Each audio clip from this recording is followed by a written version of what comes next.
हमारे साथ लगातार जुड़े हुए खाद्य सुरक्षा अधिकारी पृथ्वी सिंह, जिनसे हम जानेंगे टेस्टिंग के बारे में। पृथ्वी सिंह जी, टेस्टिंग के लिए आपको कौन-कौन संपर्क कर सकता है, और अगर किसी कंज्यूमर को अगर मिलावट का अंदेशा है तो क्या वो आपसे हाँ, सीधे हाँ। संपर्क कर सकता है? बिल्कुल, बिल्कुल। हर आदमी सिविल सर्जन ऑफिस के अंदर हर आदमी फ़ोन कर सकता है, आके हमारे को बता सकता है कि वो आदमी मिलावटी सामान बेच रहा है। कोई ऐसा ही कोई नकली खोया लेके जा रहा हो, कोई ऐसी नकली चीज़ पड़ी हो या कोई मिलावटी चीज़ पड़ी हो, तो अगर हमारे को सूचित करें तो हम तुरंत उस वहाँ जगह जाके छापेमारी करते हैं वहाँ पर और उसके खिलाफ केस जी, बनाते हैं। इसमें फूड एक्ट के तहत खाद्य पदार्थों से संभावित उद्योगों को लाइसेंस देने का प्रावधान भी है। तो उसके लिए आप हर हाँ पदार्थ को जी। क्या पहले टेस्ट करते हैं? और अगर आप टेस्ट करते हैं तो ये लाइसेंस देने की प्रक्रिया पूरी कैसे रहती है?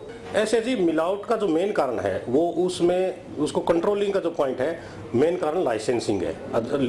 दुकानदार जितने भी है, चाहे किसी भी उद्योग से जुड़े हो, किसी भी प्रकार के खाद्य पदार्थ से जुड़े हो, वो लाइसेंस लेने में रुचि नहीं दिखा रहे हैं। अगर वो लाइसेंस लेने में रुचि दिखाना लग जाएंगे तो हर आदमी जहां से सामान बना है, कोई भी आदमी सामान बना नहीं सकता बिना लाइसेंस के, उसमें भी सजा का प्रावधान है। तो सामान बनने से लेकर रिटेलर, होलसेलर और रिटेलर तक और कंज्यूमर तक जाने तक पता होता है कि सामान बना कहाँ था और किसके हाथ में गया और उसके बाद किसके हाथ में गया। ये मेन कारण लाइसेंस से कंट्रोलिंग होगी। नहीं तो बिना लाइसेंस के तो हर जगह कोई आदमी लुक छिप के अगर कोई नकली खोया बनाता है या इस प्रकार का कोई सामान बनाता है तो उस आदमी को पकड़ना बड़ा मुश्किल है। अगर कोई सूचना दे जब उसको हो सकता है, जनता सहयोग करेगी जब हो जी, सकता पृथ्वी है। सिंह जी, जैसे अभी तो त्योहारी सीजन चल रहा है, तो क्या सैंपलिंग ऐसे में आपका रूटीन काम है या आप सिर्फ त्योहारों के ना समय ना इसे ना, करते हैं? हमारे 30 सैंपल का हर महीने का टारगेट होता है। हम सारे साल सैंपल लेते रहते हैं। ऐसे नहीं कि हम सिर्फ दिवाली पे अपना सैंपलिंग करके और बंद कर दिया। हर महीने हमारे को 30 सैंपल पर डिस्ट्रिक्ट के अंदर लेने होते हैं। वो हम हर महीने 30 सैंपल लेते हैं और जो भी आते हैं उनको कोर्ट में डालते हैं केसों को और उनको सजा करवाते हैं। और उसके बाद में जैसे दिवाली का त्यौहार है तो दिवाली के ऊपर मोस्टली नवरात्रों के दिनों में जैसे करियाने का सामान ज़्यादा बिकता है और अभी दिवाली के ऊपर है वो मिठाइयाँ ज़्यादा बिकती है। तो मिठाइयों में जो इतने बल्क स्टॉक के ऊपर जैसे मिठाइयाँ बिकती है, तो इतनी मिठाई बनाने के लिए जो हलवाई है वो बहुत ज़्यादा मिठाइयाँ पहले ही बना के रख लेते हैं।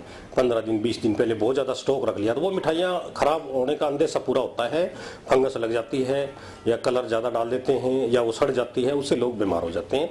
तो इस प्रकार की हम चेकिंग कर सकें, कहीं हमारे को पुराना स्टॉक मिल जाए तो उसके खिलाफ हम तुरंत उसको डिस्ट्रॉय करवाते हैं। हमने कल करवाई, रात को हमने 11 बजे कल गन्नौर में हमने उसमें जज साहब है, डीएसपी साहब है, अब एसएचओ साहब सारे ही थे। हमें कम से कम वहाँ पर 8-10 क्विंटल हमने डिस्ट्रॉय भी करवाई रात जी को। बिल्कुल।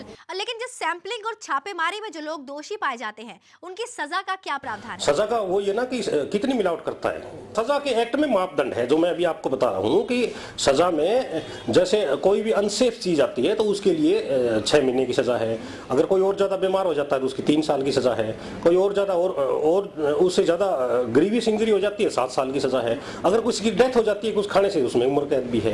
एक्ट के अंदर सारे प्रोविजन है, जुर्माने से लेकर उम्र कैद तक के प्रोविजन एक्ट के अंदर, फूड सेफ्टी के अंदर है। और बहुत बड़ा साइंटिफिक एक्ट है और अमेरिका ने इस एक्ट की बड़ी तारीफ की है। बहुत अच्छा एक्ट है। और दूसरा इसमें फैसला बड़ा इमीडिएटली होता है। पिछली दिवाली पर हमने सैंपल लिए थे, उनको कई दुकानदारों को हमने 50-50 हज़ार रुपए जुर्माना किया, जिसमें मामूली मतलब कमी पाई गई थी, जो सफाई में जिसमें नहीं थी, छोटा मोटा कमी थी।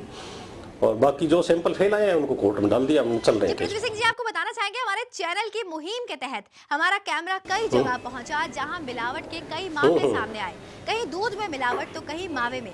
तो उन पर किस प्रकार से नकेल कसी जा सकती है? उन पर नकेल तो ऐसा है कि अगर कोई हमारे को इस जो दिवाली के ऊपर है ना, लोग फटाफट बनाते हैं या कहीं से इधर उधर से लेके आते हैं या नकली बनाते हैं। अगर कोई सूचना मिल जाती है हमारे को इमीडिएटली, क्योंकि हमारे को जो काम का बोझ है बहुत ज़्यादा होता है और बहुत जगह संभालना पड़ता है, इधर उधर जाना पड़ता है। इमीडिएटली हमारे को मतलब जो ज़्यादा जरूरी है उसको हम पहले कवर करते हैं। कोई इस प्रकार का मिल जाता है और अगर सही अगर कोई नकली बना रहा है तो वो इस प्रकार की सूचना आती है तो उसको हम जल्दी हम पकड़ते हैं उसको। और हमारे को, मैं मीडिया आप लोगों से भी ये रिक्वेस्ट करूंगा कि जो असली मिलावट कर रहा है उसको हमारे को तुरंत हमारे को बताएं। आप काफी समय से सक्रिय हैं, तो अब तक कितने मिलावटखोरी के मामले सामने आ चुके हैं और आपने उन पर क्या-क्या कार्रवाई की है? नहीं, मामले जी हमारे सामने 1-2 मामले ऐसे आए हैं जिसके अंदर वाकई मिलावट थी और हमने उसकी एफआईआर भी कराई और वो बंदे जेल में भी चले गए परसों। और जो रूटीन का है, जहां पर इस प्रकार की कोई परमानेंट मिलावट नहीं है, जिसमें एक अंदेशा है कि ये सफाई नहीं है, इसके अंदर क्वालिटी ठीक नहीं हो सकती, वो हमने सैंपल सीज करके हमने लैब में भेजे हुए हैं। उनकी जैसी रिपोर्ट हमारे को मिलेगी उनके खिलाफ हम कार्रवाई पृथ्वी सिंह करेंगे। जी, आपसे जानना चाहेंगे जो हाल फिलहाल में आपने जो कार्रवाई की है, ये मामले कहाँ कहाँ के हैं? ये एफआईआर कराई वो गन्नौर साइड के हैं, वहाँ से यूपी साइड से जो नकली खोया आया हुआ था, उनसे हलवाई वगैरह मिठाई बना रहे थे और हमने उसको तुरंत उसको डिस्ट्रॉय भी करवाया काफ़ी, और उसको एफआईआर भी हुआ उसका। तो जिन मामलों को आप सामने लाए हैं, आप कह रहे हैं कि 2 मामले सामने आए हैं, तो ऐसे 2 मामलों पर इस वक्त क्या कार्रवाई चल रही वो है? बंदे तो वो तो जेल में है, वो तो अभी कार्रवाई तो एफआईआर हुआ तो उसमें केस चल रहा है कोर्ट। पृथ्वी सिंह जी, आपसे जरूर जानना चाहेंगे कि आप हरियाणा के 2 जिलों में फूड एक्ट के तहत मिलावटखोरों पर नकेल कसे हुए हैं, तो हाँ जी। हरियाणा में आपका तजुर्बा क्या कहता है कि इसका रूट कॉज क्या है?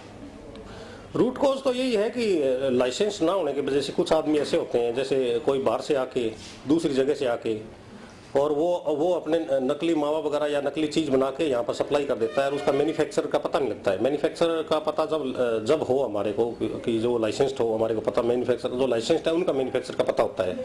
नहीं कोई अगर घर में प्रोडक्शन करने लग जाता है, किसी दूर दराज खेत में अपने कोई मकान बना हुआ है तो उसमें प्रोडक्शन करने लग जाता है, तो इस प्रकार की उस प्रकार सूचना अगर मिल जाए इस प्रकार की तो उस पर नकेल कसा जा सकता है उसके ऊपर। तो मेन तो ये है कि उसको कोई लुक छिप के माल बना के बाजार में सप्लाई कर देता है। छोटी दुकानों पर है कोई ऐसे है जो गलत माल बेचता है, उसको सप्लाई कर जाते हैं और लोगों को बेच देते हैं वो उस गलत माल को। तो उस पर मेन तो यही है कि अगर जो लुक छिप के काम कर रहे हैं, अपने घरों में कर रहे हैं या खेतों में मकानों में कोई बना रहे हैं, तो इस प्रकार की अगर कोई हमारे को सूचना मिल जाए तो इसका मेन जो है रुकने का कारण ये है कि अगर ये लाइसेंस बन जाएंगे जब हमारे 60-70%, तो अगर कोई ऐसा पकड़ा जाएगा फिर हम सीलिंग करेंगे। इसकी 4 फरवरी तक है भारत सरकार ने इसका समय दिया हुआ है, लाइसेंस की छूट दी हुई है, इसलिए हम हैं अभी उनकी सील नहीं कर रहे दुकानें। और 4 फरवरी के बाद में अगर कोई इस प्रकार का निर्माता कोई भी आदमी हमारे को पकड़ा जाता है तो हम उसकी दुकान ही सील करेंगे और उसको चलने भी नहीं देंगे।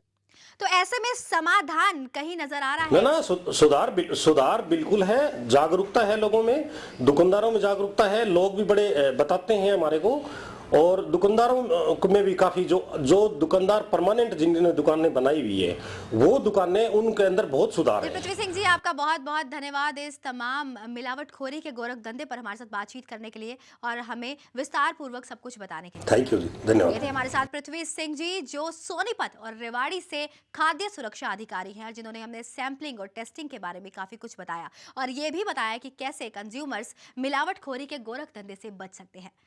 मिलावटखोरी हो रही है त्योहारी सीजन में, लेकिन बचना आपको ही है। हमने मुहिम शुरू की है, जिस मुहिम के तहत हम आवाज उठा रहे हैं, आवाज बुलंद कर रहे हैं और जागरूक कर रहे हैं समाज को कि वो मिलावटखोरी के इस गोरख धंधे से बचे।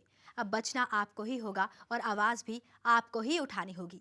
फिलहाल मुझे यानी कि दीक्षा कोहली को दीजिए इजाजत और हम कामना करते हैं कि ये त्योहारी सीजन आपका बेहद अच्छा रहे। नमस्कार।